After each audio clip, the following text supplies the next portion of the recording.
Sam, thanks for talking to us today for the FNQ Aviation Museum in Mareeba.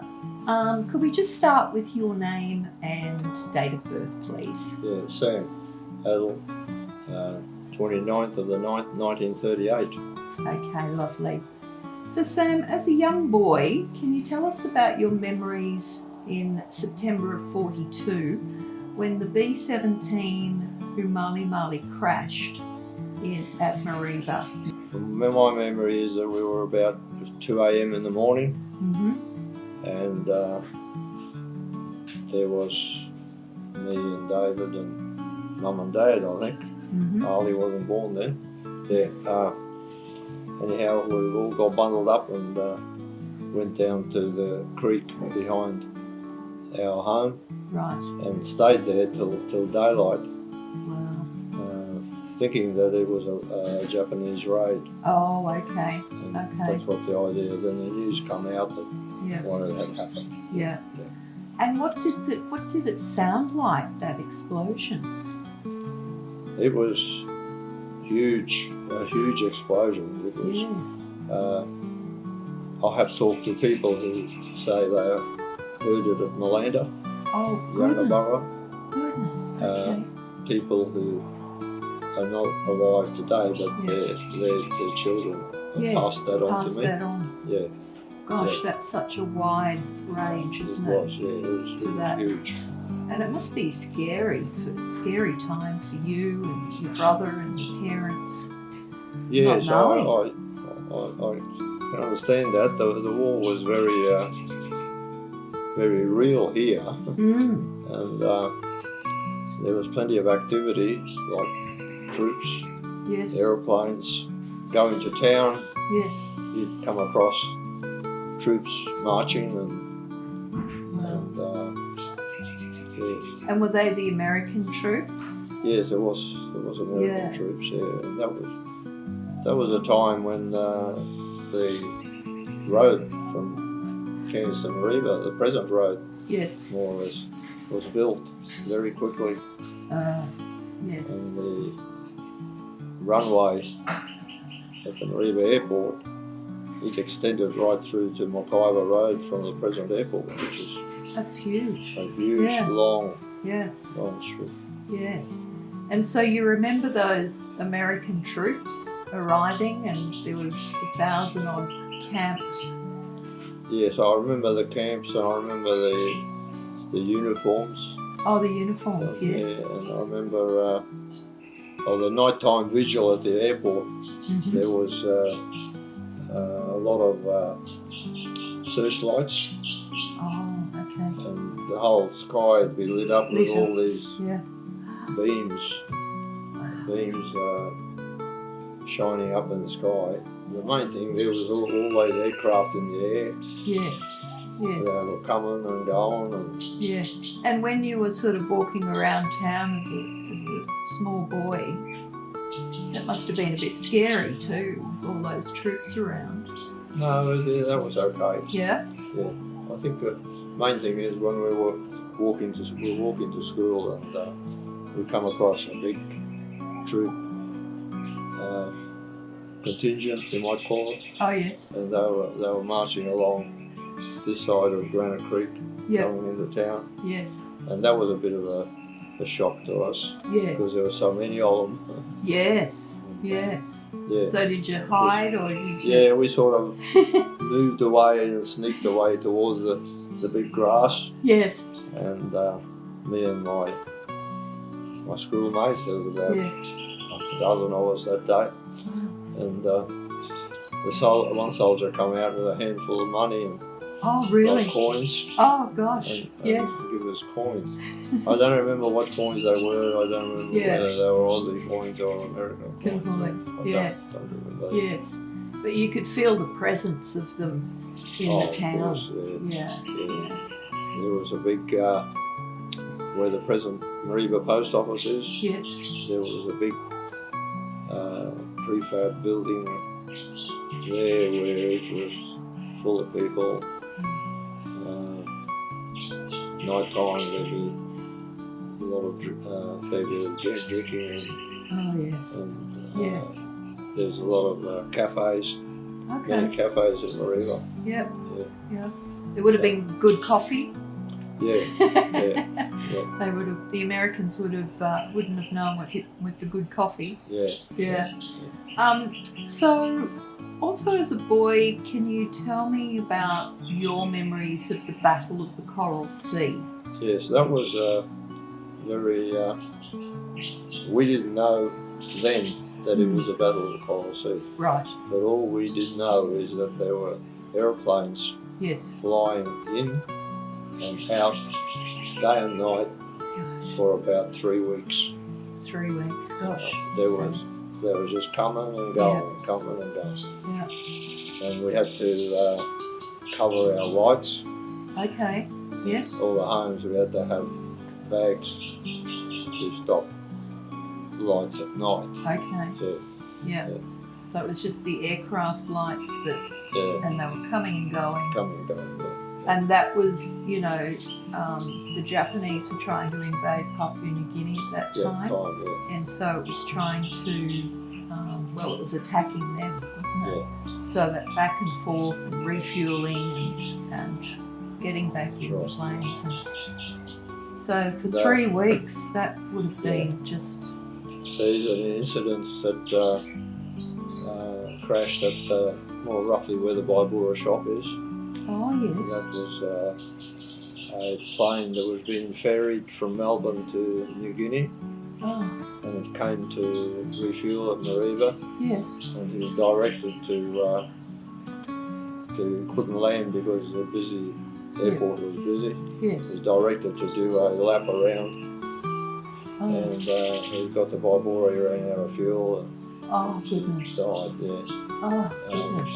plane was damaged there. They've got a little monument there now. Okay. Yeah, Yep. yeah. So the planes were just like lining up to land and refuel and Yeah. back out again, yeah, and so the whole town for 3 weeks wouldn't have known, what was going on and no, when it was going to stop, yeah, if it was going to stop. It would have been a very scary time, Yeah. particularly for you as a small boy. well, that was. I know a lot of farmers moved out of farms along the airport Okay. Yes. because of the fear of being a target. Yes. Yeah. Yeah.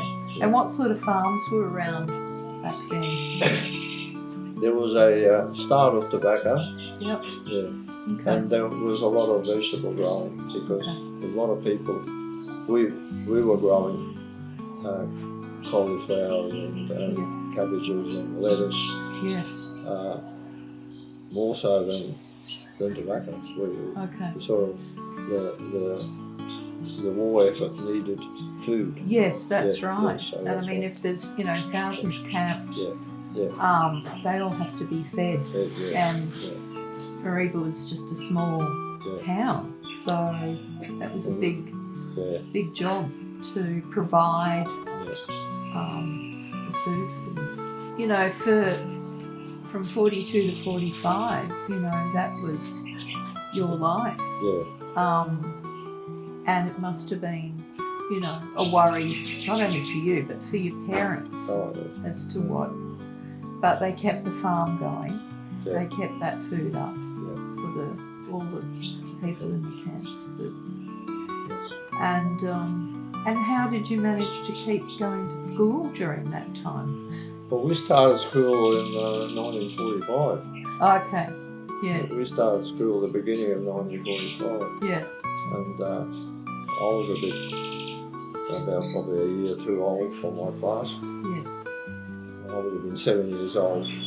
Mareeba State School was a hospital at that time, Okay. like a military hospital. Okay. Yes. But they got the schooling by doing the half with the Yeah, state and yeah. in the same building. In Mareeba there was a few with cement, air raid shelters. You might call Yes. them. They were Yes. down the main street.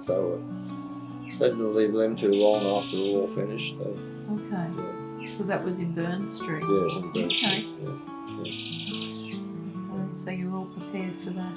And there was quite a bit of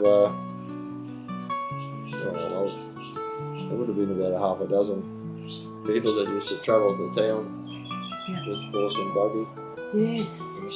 Horse and sulky days. Salty days. Yeah. Yeah. Gosh. When we bought the place, it was just a hut and Yeah. 5 very long poles Okay. set in a circle. Yes. But the main installation was down the bottom end of Adel Road. Yes. At the moment, there's a cement pad there, Yes. but and there was a lot of underground copper wire. But I never got to see the tower Right. because it was dismantled, Oh, okay. and access down there was not available. The beginning of Adel Road had soldiers on duty. Oh, okay. Yeah. Okay. So this And the only area people, was. only people who were allowed out there was Yes. a couple of our grazier people. Oh, yes. but, Yeah, because they got to keep that food going. yeah, You know. So that was all the radio communication side of things. The theory was that, to me, the way it was intimated Yeah. was the fact that if the enemy came to bomb, we'd still have our communication. Yes. Communication was And well it was away a from the bit airport. out from where the airport was. Yeah. Well, even here, there were what they call earth wires in the ground, Yes. copper wires that are laid out, Yeah. and modern day transmissions probably work differently, Yes. but they have what they call an earth mat Yes. radiating from the centre, Okay. and they had underground copper wire Yes. All that wiring. laid out underground. We picked up a fair bit of them. Okay. Yeah. Yeah. So there was so much activity just with not only the airport, there was also the radio communication side of things happening as well. Yeah. So there needed people to do all of that as well, like laying the cables, and so there were lots of different roles that people played. Yes. Yeah, all the east-west runway as it is now at the Yes. airport, Yes. but there was the one that ran north-south, Yes. and it went right through all those farms. Was that the one on Ray Road? Yes, Yeah. Okay. and right out to Mackay Road, Right. and there was a lot of taxi strips. Oh They'd yes. take the planes and Yes. hide them amongst the trees. Yes, because they had to sort of split them up, didn't they, in Yeah. case Yeah, the Japanese came. They didn't want to all be attacked at once. yeah. It was a big worry. Yes. And when you think of it, in 1945, in August, when Japan surrendered, Yes. the sirens in town went on, Oh. and Mum come running down to the garden. We called the garden the paddock. We were growing all the veggies, Yeah. and she thought it was an air raid, Oh. and It was a it was celebration. a celebration. Yeah. Yeah. And then after the war, we had visits by Governor Generals and Oh yes. Yes. I think Governor General McKell, McAllister. he came. He had a train, Oh. a special train. Wow. Yeah, it was, Gosh. yeah. And what about at that time of celebration? The whole town would have just been so happy and relieved. And as a young boy, how did you react to hearing all of that? Oh, everybody seemed to be happy that it was over. Yes. There's no doubt Yes. about that. It was a new beginning, sort of thing. Yes. Yeah. Yes.